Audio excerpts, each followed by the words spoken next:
안녕하세요. 이번 전시를 함께할 도슨트 김수림이라고 합니다. 이번 전시 동백꽃 밀푀유는 한국과 대만 큐레이터 교류전으로 준비한 전시입니다.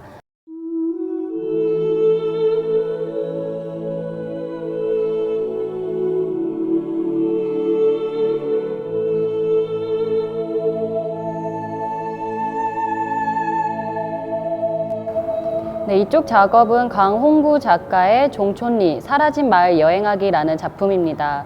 이 작품을 보면 처음에 보았을 때는 굉장히 귀여운 장난감 버스와 아기자기한 마을을 여행하는 그런 사진처럼 보이지만 사실은 사라진 폐허, 지금은 존재하지 않는 곳을 보여주는 그런 사진입니다. 2007년도에 작가가 처음부터 그런 것을 의도한 것은 아니고 한참 이제 시골들이 많이 사라지면서 그런 곳이 폐허로 남게 되었잖아요. 이제 그런 부분을 24시간 동안 이 장난감 버스와 기록을 해두었는데 지금에 와서 보니까 어떤 정책으로 인해서 사라진 곳들을 보여주는 그런 흔적이 되었다고 합니다. 지금 이 종촌리는 세종시로 인해서 사라진 그런 마을이고요. 이제 그런 부분을 보여줄 수 있겠다라고 생각해서 작가와 큐레이터가 협의한 뒤에 그때 촬영한 수많은 사진 중에 그런 부분이 조금 도드라지는 것만 뽑아서 이번 전시에서 진행하게 되었습니다. 이런 것들은 전 세계에나 언제나 존재하고 있는 그런 모습이죠. 어떤 것이 생기기 위해서는 정책을 진행하기 위해서는 사라져야만 했던 존재들이 있었고 쫓겨나야만 했던 그런 존재들이 있었는데 그들의 입장에서 다시 한번 여행을 해볼 수 있는 그런 작품으로 봐주셨으면 좋겠습니다. 그래서 이번 전시의 작품을 보시면 두 가지 조금 디테일이 숨어 있는데요. 자세히 보시면 작품의 두 부분이 눈에 띄게 조금 합성이 되어 있습니다. 작가의 전작을 보면 예전에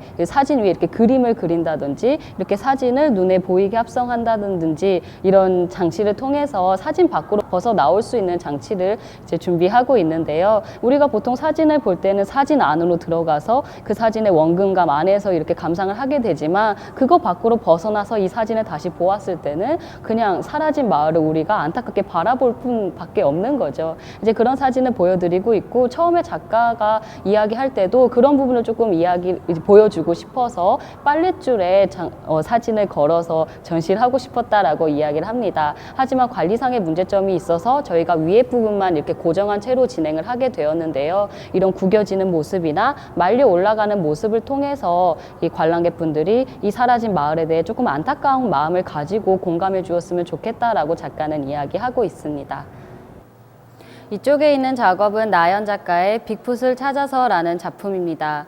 이번 전시에서 작가가 집중하게 된 사건은 5.18 민주화 운동입니다. 그 5.18 민주화 운동과 미국의 세인트 헬렌스 화산의 그 연관 관계에 한 가지 그 중요한 부분을 잡아서 이야기를 하고 있습니다. 바로 거지와 빅풋이라는 부분을 잡아서 이야기를 하고 있는데요. 이 거지는 얼핏 보면 그냥 있었다가 사라진 존재로 볼 수 있겠지만 작가가 생각했을 때는 분명 존재했고 내가 기억하고 있는데 현재 와서 보니까 아무도 보지도 못하고 기록하지도 않은 그런 망자가 되어버린 것이죠. 그래서 이런 존재들이 혹시 그 세인트 헬렌스라는 화산에도 있지 않을까라는 생각을 가지고 작가는 이번 전시를 위해서 이제 시애틀로 가서 화산으로 갔었다고 합니다. 그 화산으로 가서 조사를 하다가 알게 된 게 바로 빅풋이라고 하는데요. 이 빅풋이 그 화산이 폭발하기 이전에는 그 존재를 어떤 흔적을 많이 보여주고 있었는데 그 화산이 폭발하고 나서는 종적을 감추었다고 합니다. 그래서 작가가 이 빅풋과 거지를 가지고 이 두 사건의 연관 관계가 있지 않을까라는 이야기를 하고 있는데요. 그런 상상에 대해서는 관람객분께 맡기고 있으니 이런 단서들을 통해서 여러분이 직접 상상해 주셨으면 좋겠습니다. 이쪽 신문에 보시면 재미있는 점이 보이는데요. 작가가 굉장히 엉뚱하게 이 두 사건을 이야기한다라고 생각했던 게 한 신문에 동시에 나오고 있습니다. 위쪽에서는 화산이 폭발하고 있는 장면과 밑에는 사우스 코리아라고 하면서 광주까지 언급이 되고 있는 모습을 확인할 수 있습니다. 이 작업은 김준 작가의 플리센이라는 작업입니다. 플리센이 독일어로 흐름, 순환을 뜻한다고 이야기하는데요. 이렇게 건물 위쪽에 올라갔다가 어느 날 물탱크를 마주하게 되었다고 합니다. 이 물탱크를 두드려 보니까 안이 텅 비어 있었고 이 안을 소리만을 들을 수 있는 공간으로 활용할 수 있겠다라는 생각을 작가는 하게 되었다고 합니다. 그래서 그 물탱크를 발견한 곳 건물 곳곳에 있는 수도관에 많은 소리를 녹음했었다고 해요. 뭐 변기 내려가는 소리, 싱크대 내려가는 소리, 그런 다양한 것들을 다시 녹음해서 이 안에 채우고 있습니다.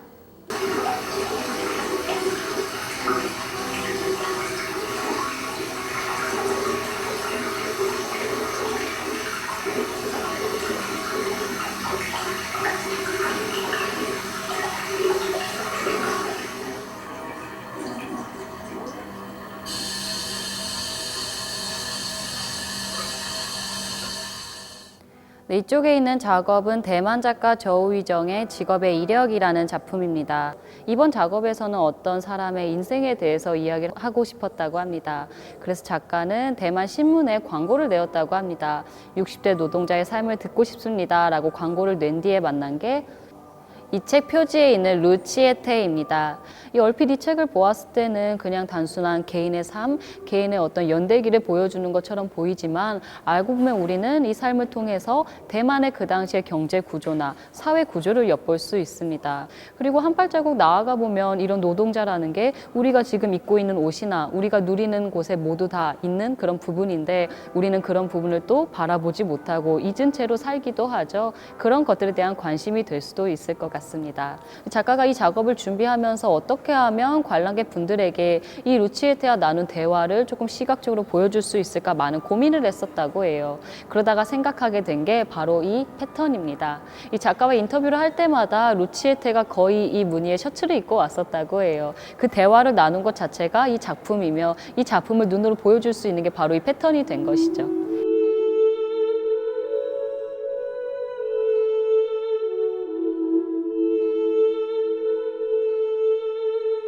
네, 이 작업은 대만 작가 류이의 기차역에 정박한 바보들의 배라는 작품입니다. 작가는 대만 타이베이에 있는 수도에 그 많은 우리의 서울역처럼 많은 노숙자들이 살고 있다고 해요. 이제 그 모습을 촬영해서 인터뷰로 보여드리고 있습니다.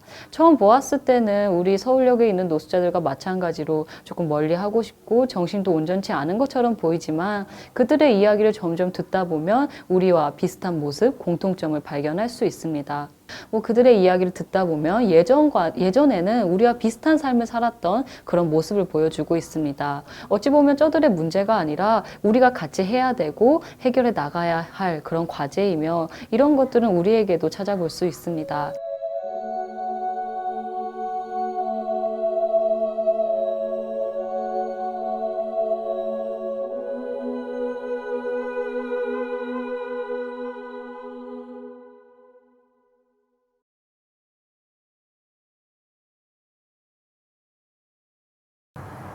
네, 이쪽에 있는 작업은 구민자 작가의 힐앤힐스라는 작품입니다. 이번 전시 참여 작가, 한국 작가 중에서는 유일하게 대만으로 가서 한 달간 프로젝트를 진행했었다고 하는데요. 그 계기는 어렸을 때 추억이었다고 합니다. 이 작가가 아버지가 어렸을 때 너는 사실 한국의 성씨가 아니라 중국의 성씨를 가지고 태어났어 라고 이야기했던 게 엄청 충격적이었었다고 해요. 그래서 그 기억을 다시 떠올리면서 조사를 하다 보니까 중국에 있는 구씨가 동아시아 전역에 바다가 많은 구조 때문에 바다에 이렇게 작업을 하러 나갔다가 좌초되거나 정착하면서 중국의 구씨가 동아시아 전역에 많이 퍼지게 되었다고 합니다. 그래서 작가는 이번 전시를 준비하면서 그렇다면 대만에도 이 구씨가 있지 않을까라는 생각을 가지고 대만으로 떠나서 그 구씨들을 찾아 만나게 됩니다. 그 구씨들을 이쪽 영상에서 보여드리고 있는데요. 이 구씨들과 어떤 것을 해야 될까 고민을 하다가 작가는 한 가지 이야기를 떠올리게 됩니다. 이 마지막에 그 구씨가 어디에 정착하기 이전에 가족과 했던 식사는 무슨 맛이었을까라고 생각을 하면서 이제 고서를 뒤지게 되는데요. 우리나라 고서에서 구씨의 정착 시기는 668년이라고 정확하게 이야기를 하고 있다고 합니다. 이제 그 부분, 그 당시의 시기에 중국의 고서를 찾아서 레시피를 찾게 됩니다. 이제 만두에 대한 레시피를 찾게 되고 우리의 선조가 먹었을 만두를 함께 만들어 보자라는 프로젝트를 이렇게 진행을 했었다고 합니다. 이쪽 작업은 대만 작가 무스키키 주잉의 더 카메라 16, 36을 보여드리고 있습니다. 이 숫자의 의미는 연도인데요. 2016년도의 사건, 1936년도의 사건을 보여드리고 있습니다.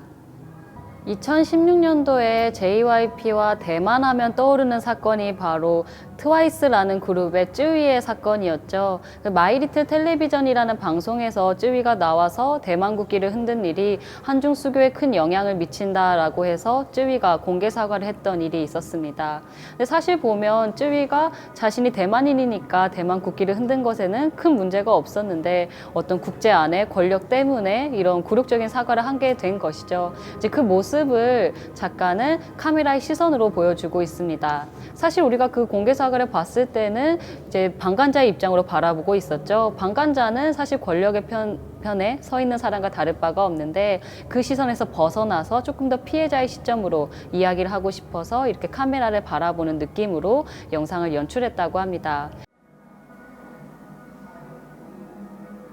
사실 그런 모습은 우리도 예전에 가지고 있었는데요. 1936년도 베를린 올림픽, 우리가 일제강점기 때 출전을 했었었죠. 그 당시에 송기정 선수가 마라톤에 나가서 금메달을 수상했지만 그 당시에 일장기를 가리고 싶어서 화분으로 가리고 수상을 했었습니다. 그게 문제가 돼서 국내에 들어올 때 죄인처럼 밧줄에 묶인 채 질질 끌려 들어왔었다고 해요. 그 모습이 앞서 보셨던 찌위와 큰 다를 바가 없는 그런 것을 보여주는 것이죠. 그래서 이건 역시도 그 당시 송기정 선수의 시점으로 다시 재구성해서 보여주고 있는데요. 한 가지 재밌는 것은 여기서는 카메라가 온전히 우리만을 바라보지는 않습니다. 그 당시에 독일 사회주의 국가에서 일본의 식민 지배를 받고 있는 한 사람을 얼마나 조명했겠어요. 그 당시에 그렇게 방관자의 입장으로 서 있던 독일과 현재 우리가 큰 차이가 없는 것이죠.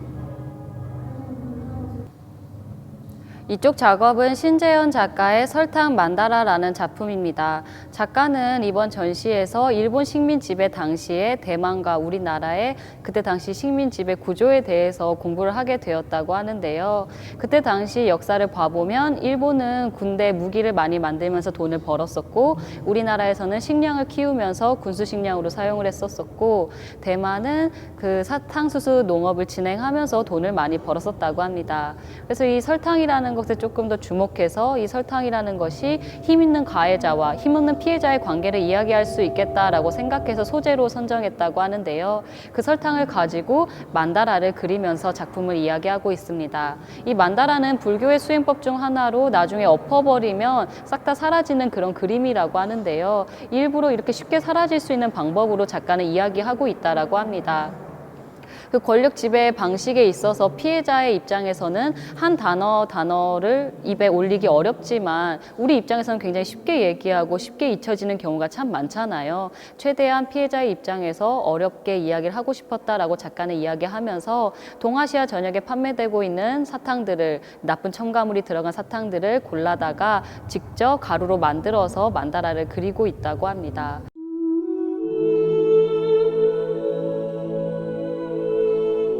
이 작품은 대만 작가 천재런의 잔항의 영역이라는 작품입니다. 먼저 배경부터 말씀드리겠습니다. 우리나라에서 소록도에서 한센병 환자를 관리했던 것처럼 일본이 대만을 지배할 때 당시에 낙생원이라는 곳을 만들어서 환자들을 통제했었다고 합니다. 이름은 즐길락의 살생이지만 그 안에서 인권 문제는 엄청났었다고 합니다. 그 한센병이 옵는 병이다, 유전병이다 이런 말이 많았어서 그 당시에 결혼도 모두 금지시켰고 그 안에서 불임시술도 모두 받았어야만 했다고 하는데요. 그런 통제가 점점 사라지게 되었지만 나중에 일본이 통제를 거두게 되었지만 그 뒤로도 그 안에 있는 사람들은 그 밖에서 삶을 살아갈 수 없기 때문에 낙생원 안에서만 계속 살았었다고 하는데요. 지금은 대만 정부에서 그곳을 쫓아내려고 하고 있다고 합니다. 1990년대부터 대만의 정부가 낙생원 환자들을 이주시켜야 된다. 이곳을 지하철 차고지로 개발해야 된다라고 이야기를 하면서 그 사람들을 쫓아내려고 했었는데요. 한 가지 안타까운 점은 그들을 받을 곳은 어디에도 존재하지 않는다고 합니다. 그래서 90년대부터 많은 운동이 있었지만 안타깝게도 현재는 70% 가까이가 모두 다 개발된 상태로 진행되고 있다고 합니다. 그래서 그런 배경을 가지고 이야기하고 있는 작품인데요. 사실 그런 것을 적극적으로 이야기를 하고 있지는 않습니다. 그 사건의 중심에 대해서 이야기를 하는 것이 아니라 그 사건에서 우리가 인지하지 못했던 존재들, 예를 들면 한센병 환자 혹은 사회운동가 혹은 그들을 치료했던 간호사의 시점으로 여러 물건들을 보여주고 있는데요. 그런 것들을 통해서 절망감을 보여주고 싶었다라고 작가는 이야기합니다.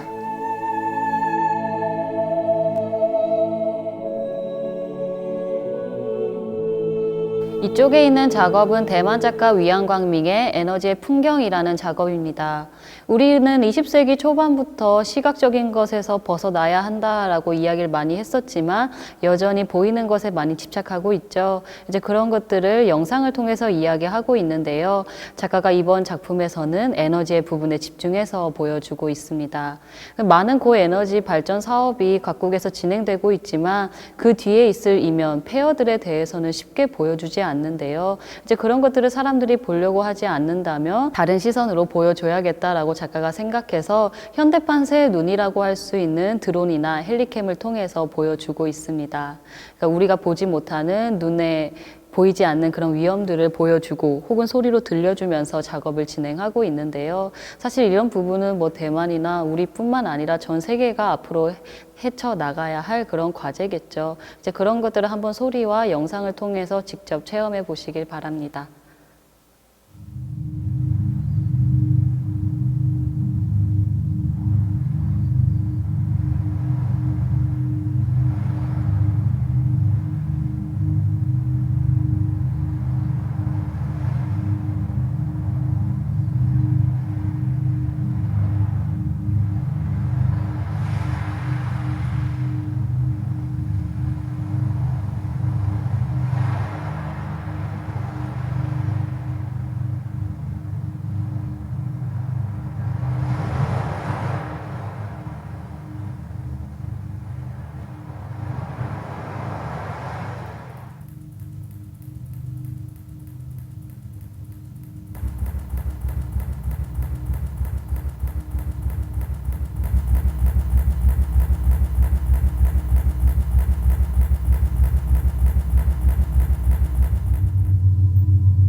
이번 전시에 대해서 정리를 해보자면 좀 어려운 작품들이 많았고 우리가 생각하기에 무거운 부분도 많았지만 여러분이 자유롭게 이야기를 펼쳐놓을 수 있는 그런 전시라고 생각하고 있습니다. 이런 식으로 한번 쭉 감상하시다 보면 여러분 안에서 이야기들이 차곡차곡 쌓이면서 또 다른 밀폐율을 만들 것이고 그런 것들이 전부 다 이번 전시의 주제라고 생각합니다. 그래서 전시에 대한 조금 부담감은 한쪽에 내려놓으시고 즐겁게 여러분만의 세계를 펼쳐주셨으면 좋겠습니다.